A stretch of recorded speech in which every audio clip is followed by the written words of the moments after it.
Welcome to Beat Up Today, September the 29th, 2020. Today we talk Queensland politics and American tax with Blake Christian. John-Paul Langbroek was elected as the member for Surfers Paradise in 2004 and currently serves as the Shadow Minister for the 2032 Olympic and Paralympic Games Candidature, Sport and Racing, and Multicultural Affairs for the LNP, the Liberal National Party. John-Paul, thank you for joining us. Great to be with you, Mike.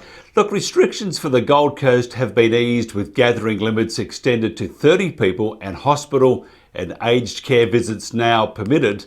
Plus further restrictions will be eased, including lifting the limits on the number of people allowed at outdoor dining venues across the state from October 1.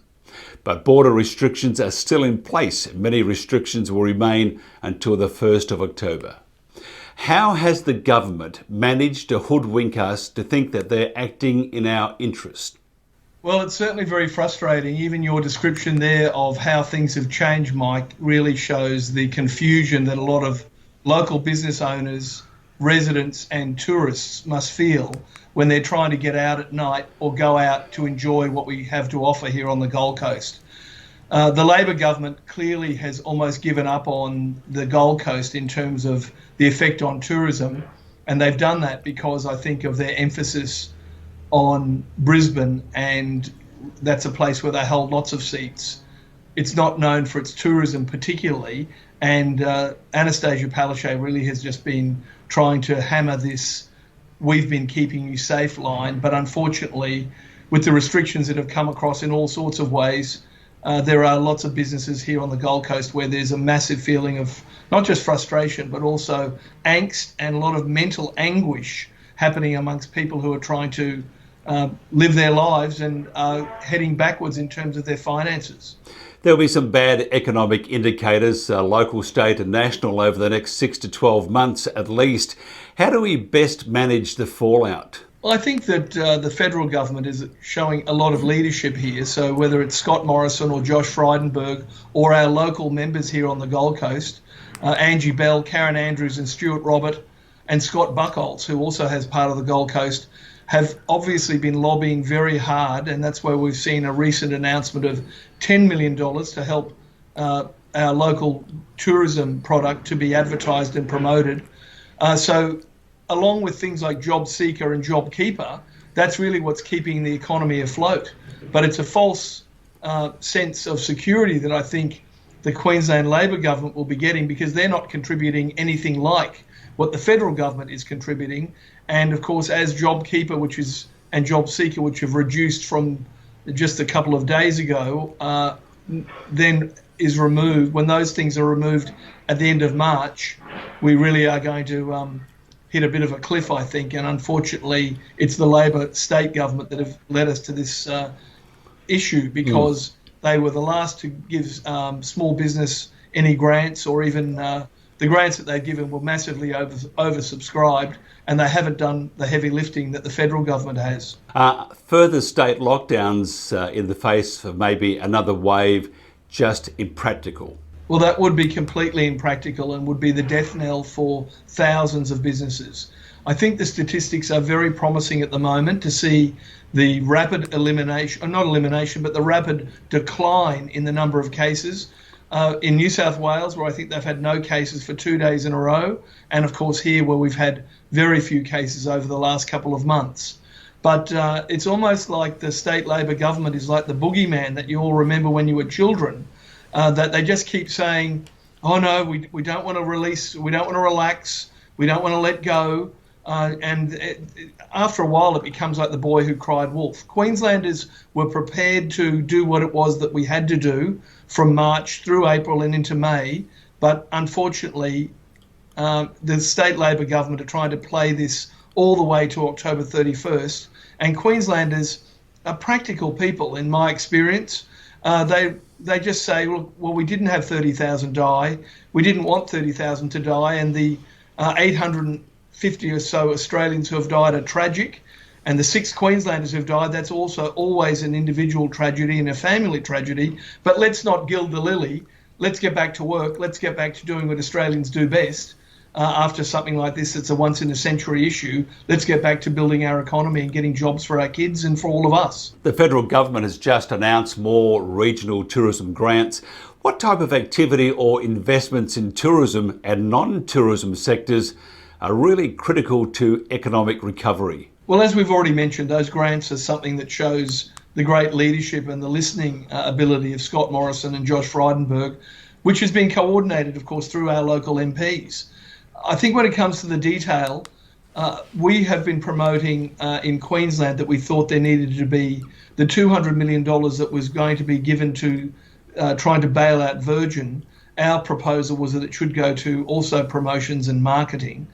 We need to help the airports, of course, where that's a significant issue, where it's just quite bizarre, Mike, when you walk through either Gold Coast Airport or Cairns Airport, where I was a couple of weeks ago. It's almost like being in a mausoleum. And the airports really are the arteries to bringing people to Queensland. And so, as well as tourism and marketing promotion, we need to make sure that we are helping people to get here, apart from on our roads. And the airports are the only way they can get there at the moment. But it's been very significant, the costs to people in that sector. And so the promotional money has to be considered across a raft of ideas. I know Destination Gold Coast has been proposing that Mayor Tom Tate should have a significant say. And of course, as the leader in the city, I think that would make a lot of sense to have him and his economic development team make suggestions as to where that money that's been given by the federal government should actually be targeted. Is more government funding, though, always the answer for the tourism sector? I mean, money is, sure, it's going to help, but you've got to, as you said before, you've got to know what to do with it. That's true, and that's why under the LNP government that I was a part of and I was Education Minister, we started a tourism forum every year to make sure that we could get tourism operators, large and small, together, because the complexity of the tourism market is that they're not government funded necessarily, but they often need government money for promotion. And that means whether you're a small operator with a small business taking small groups, or whether you're the theme parks or the airports, they're all an important part of making sure that tourism's strong. And you can't really have, those individual operators may be doing their own forms of promotion, but I think everyone acknowledges that, especially at the moment, that special funds were needed, and that's why the government has made this announcement specifically for the Gold Coast of $10 million, and that's the area that I'm most interested in. But yeah, we always look, tourism operators are very resilient. At those conferences that I used to attend where I was Minister for Education and Training, because of course it was my responsibility in my department to deliver training needs for many people in tourism, whether it was Cert 3s or Cert 4s across a range of areas. They are resilient, so you've got to give them what they want so we can give the customers what they want. But at this stage, I don't think anyone would be quibbling with the federal government giving this money for the moment to try to resuscitate our struggling tourism sector. Hospitality has been hit hard by the virus. Do you see any bright spots locally that are primed for growth? One of the great things about people in those sectors is how tough they are. I just know, because having been a small business operator myself, they're not reliant on government. They really just want government to get out of the way. And here on the Gold Coast, where we have, I think, about 40,000 small businesses, most of those operators have very, very little to do with government. They might fill out their business activity statement every quarter, but apart from that, they really don't have a lot to do with government. They rely on their own businesses, and the Gold Coast is a classic example of this. Whilst it's a Queensland city, it's really, I think, an archetypal Australian city where everyone has come from somewhere else. Yes, there are people who've been born and bred here, but the majority are people who've wanted to come here, stand on their own 2 feet, establish their own businesses, and they don't want government in their way. That's why I think they're frustrated about these border closures when they've done all the right things about trying to maintain hygiene and do all the things the government has said. So the resilience is something that I know that I've seen before, whether it was through the global financial crisis. My history goes all the way back to Expo in 1988. That's a long time ago. It is. It's 30 years ago. And I remember traders at the time saying Surfers Paradise was tired and needed reinvigoration. around the time of the Sydney Olympics in 2000, the GFC in 2009-10, there are always people to take the places of those who retire or move on, and the resilience is something I know that we'll always see. They just need government to get out of the way. Given the importance of events to our economy, we have a lot of those on the Gold Coast, or used to, do we need to look at things differently this time in terms of what type of events, how they are run or funded to attain the greatest benefit? That's something that the City of Gold Coast is certainly aware of. They've just brought together the 3 promotional groups. There was Surfers Paradise Alliance, Broad Beach Alliance, and Connecting Southern Gold Coast.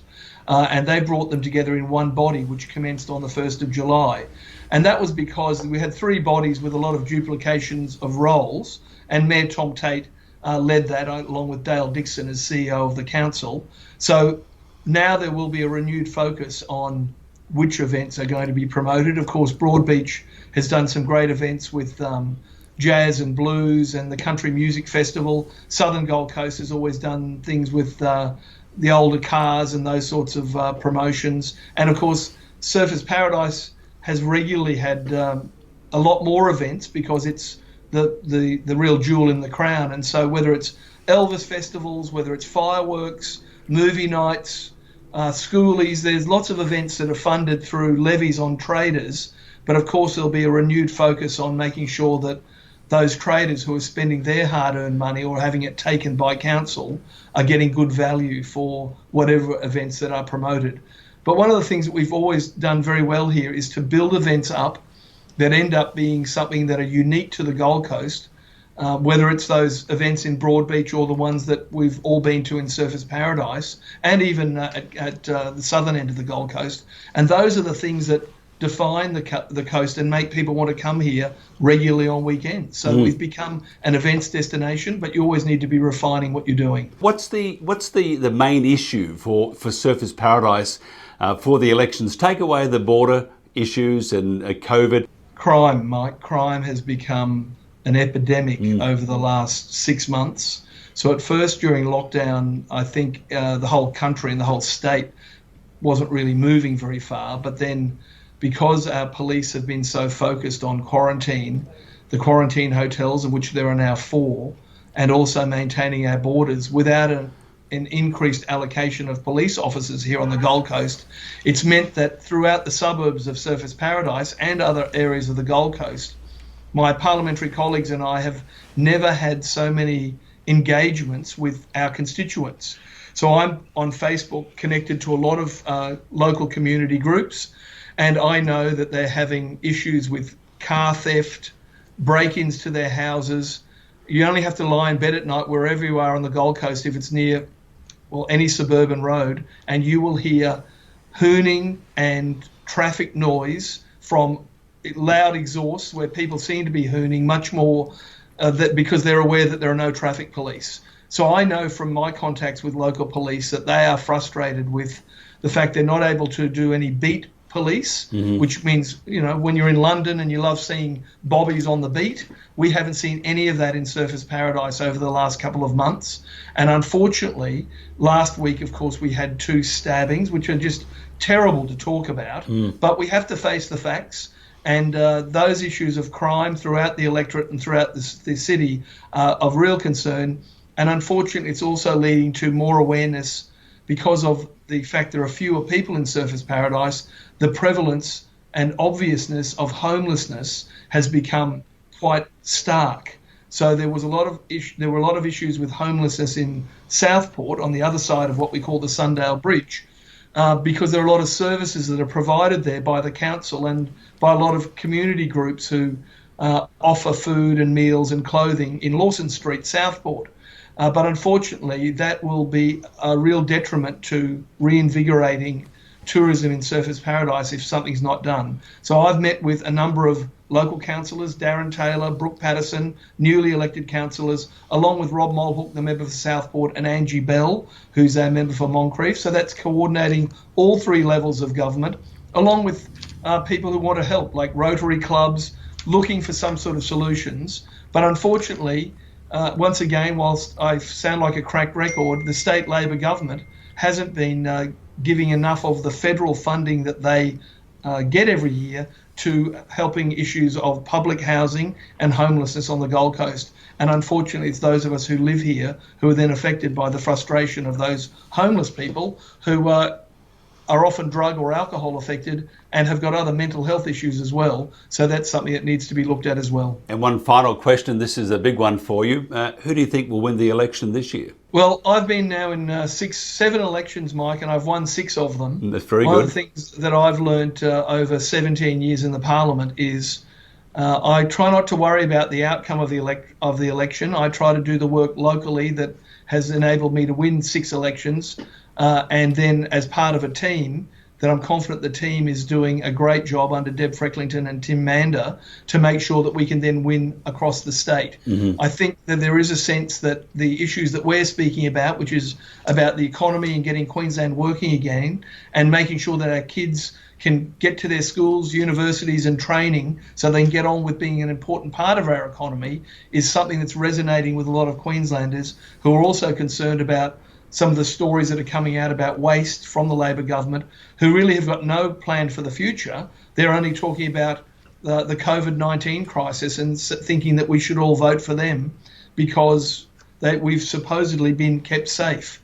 As I've said to you before, I think Queenslanders are smarter than that. So I'm confident on October 31st we'll have a great result, but we need to do the work all the way for the next 4 weeks and 4 days till we get there. Popular month. In fact, that week, very popular around the world for elections. My fingers are crossed for everything. For horse racing as well. Melbourne Cup is on 3 days after. In fact, I think October 31st is Derby Day, so that's going to be very different because I'm Shadow Minister for Racing, so I've got a particular interest there. Halloween that day, so... Maybe the theme for the election could be trick or treat. Well, that's what we'll be saying because, of course, we've got lots of treats. We think that Labor have just got lots of tricks. Indeed. Well said. For a dentist and a politician, thank you very much, John-Paul. Great to talk to you, Mike. Thanks. A New York Times report that President Donald Trump paid just $750 in federal income tax the year he entered the White House. No income tax at all in 11 of the 18 years that the New York Times reviewed because of great losses. Alan Garton, a spokesperson for the Trump Organization, said the New York Times report was inaccurate and questioned the timing of its publication weeks ahead of the presidential election. Donald Trump, by the way, was the first president in over half a century to refuse to take the $400,000 presidential salary. Others were John F. Kennedy and Herbert Hoover. Blake Christian, CPA, is a tax partner at Holthouse Carlin Van Trigt, LLP. Blake, nice to see you once again. And what are your thoughts? Great seeing you too. Well, you know, I chalk this up to just more political drama. Obviously, we're having the debates starting tomorrow, so it was interestingly timed release. You know, as a practicing CPA for 40 years, you know, I haven't seen his tax returns. You know, they're just giving this narrative about what's happened on past filings. Not sure, you know, how they got access to the returns. That's a little disturbing. But regardless, the problem is Donald Trump is a very large real estate developer. He has buildings that are, you know, worth hundreds of millions of dollars, if not billions of dollars.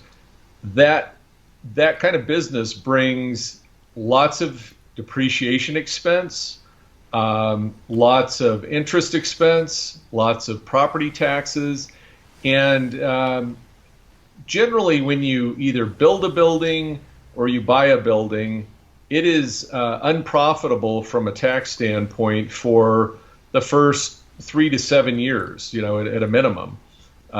It takes a while to get all your tenants in. It takes a while to become profitable. So it's not unusual to have losses like this. And when you're bringing on new products, new hotels, new office buildings all the time, you're refreshing your depreciation deductions, your interest expenses. And the tax laws are very liberal to encourage, you know, the building of real estate. And so I'm not at all surprised. My only surprise actually was that he paid $750. I would have expected him to pay nothing. Now, what makes, by the way, now that we're on the subject of CPAs, what makes a good CPA, Blake? I wouldn't know. No. Well, lovely chatting with you. No, seriously, what makes a good CPA? I would say, you obviously have to be able to do the basic blocking and tackling of, understanding accounting and everything. But really, if I was, looking for a CPA as a business owner, I'm going to want to hire somebody that has a really good business background in addition to having the technical knowledge.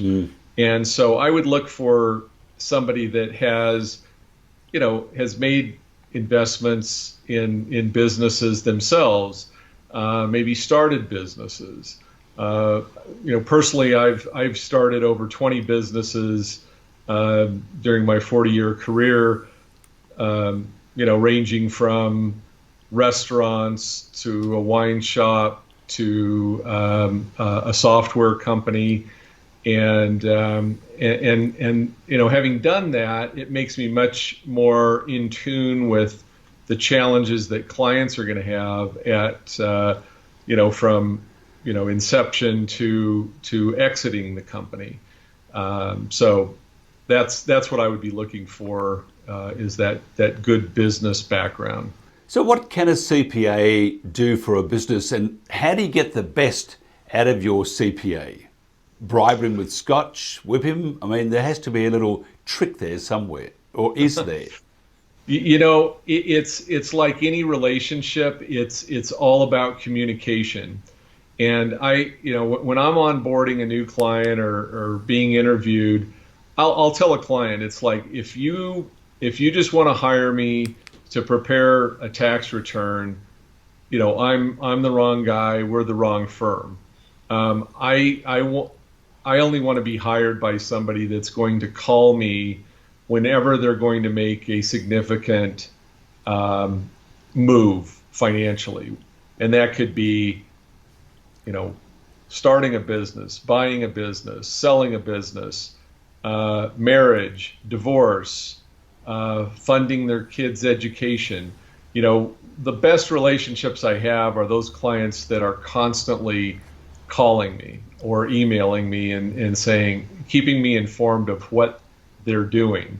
By the same token, it's a two-way street. I need to be reaching out to them at critical, as we get closer to year end. We talk to virtually every one of our clients and, tell them, hey, here's some law changes after this election. We're going to be on the phone with them. If Biden were to win, the tax law is going to look way different than it is now. And we have a whole, list of tax planning moves if that happens. So, we're ready if that happens. The other thing too is a lot of businesses often contact their CPA after the event.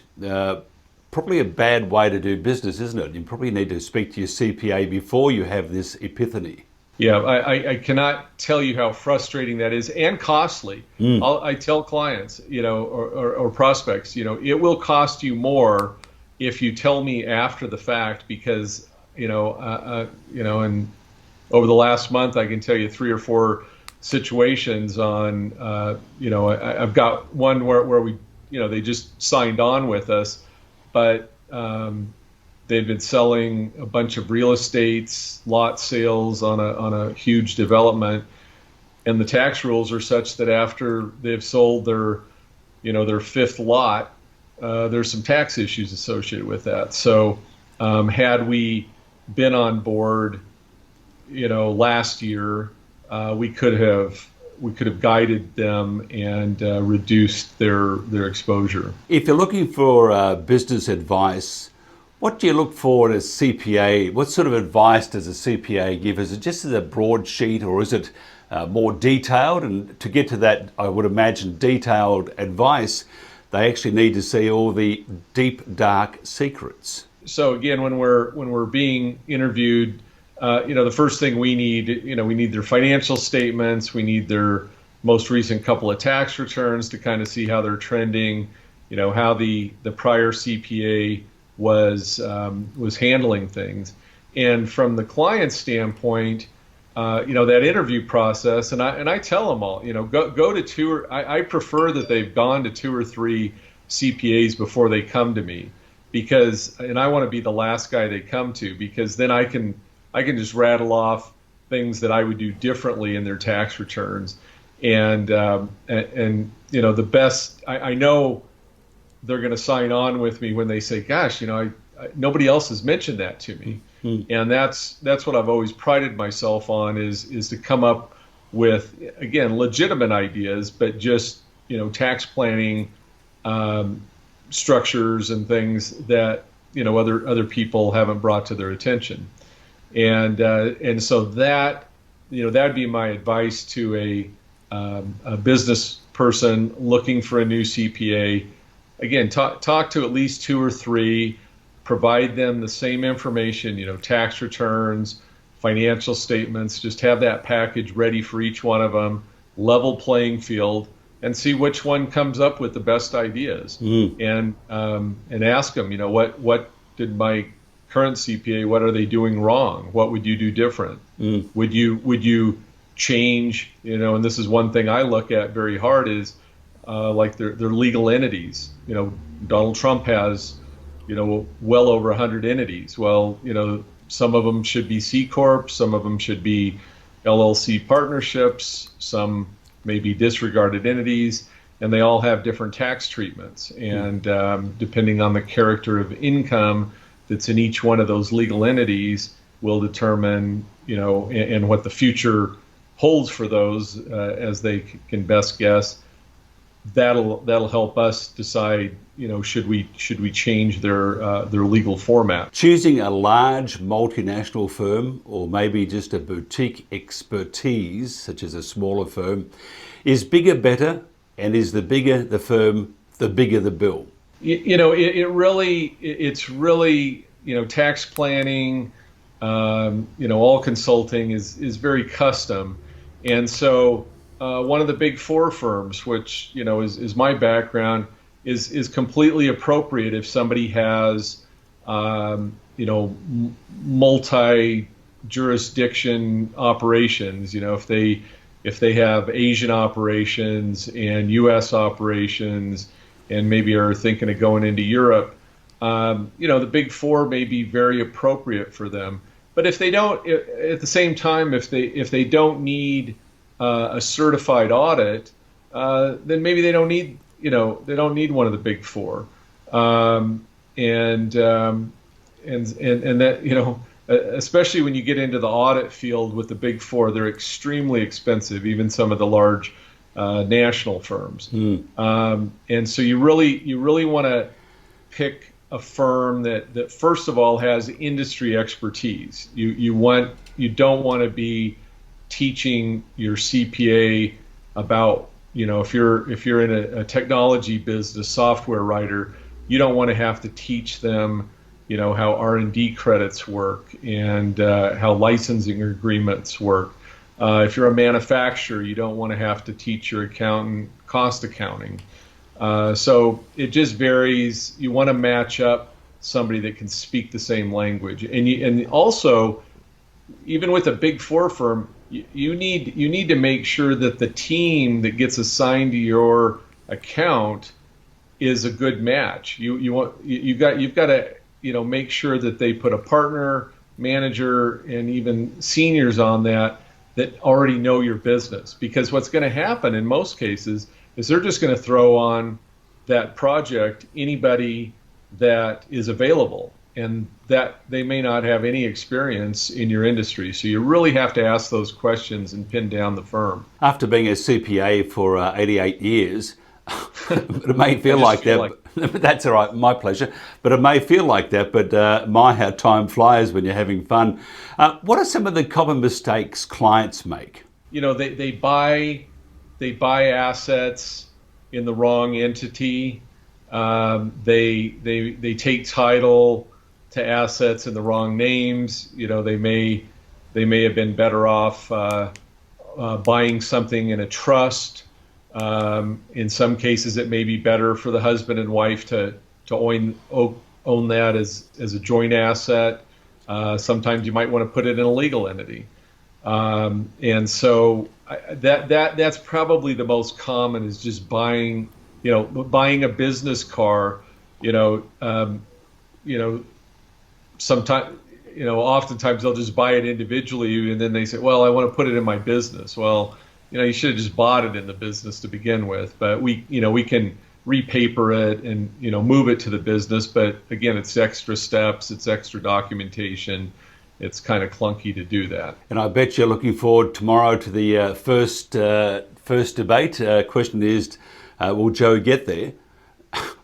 He may not. He may not. Yeah, I have been betting that he would come down with COVID before tomorrow, but it'll be interesting. He says he's ready to go, and I'm looking forward to it. I think it's going to be a very, very telling debate. That's for sure. But Donald did. Although I did hear on the radio today that usually the incumbent disappoints on the first debate. So we'll see. Trump could fall flat tomorrow. Interesting times. Now, if somebody wants to find out more about how they can find a really good CPA, how would they do that, Blake? Yeah, probably the best way is our website, hcvt.com, and you can navigate there and find me in both the Long Beach and the Park City, Utah offices. Blake, Christian, thank you very much. Thank you. Appreciate it.